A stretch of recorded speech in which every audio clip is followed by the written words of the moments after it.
அந்நாள் எத்தனையோ ஆயிரம் ஆண்டுகளுக்கு முன்பதாக எழுதப்பட்டது. அறை வீட்டுக்குள்ளாக 4 சுவற்றுக்குள்ளாக அவங்க அழுதுருப்பாங்க.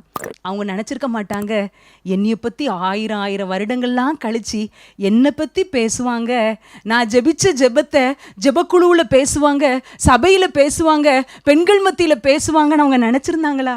இல்லவே இல்லை. ஆனால் ஒரு தனி மனிதனுடைய கண்ணீரையும் அவர் பார்க்கிற தேவன், உபத்திரவப்படுகிறவனுடைய உபத்திரவத்தை அற்பமாய் எண்ணாத தேவன். இந்த சம்பவத்தின் மூலமா ஆண்டவர் நமக்கு சொல்லுகிற காரியம், நீங்க ஏதோ ஒரு இடத்துல யார் என் கண்ணீரை பார்க்குறா, யாருக்கு என் வேதனை தெரியும்னு ஒரு தனிமையான இடத்துல இருக்கலாம். ஒருவேளை உங்க குடும்பத்தில் இருக்கிறவங்க யாருமே ஆண்டவரை அறியாதவங்களா இருக்கலாம்.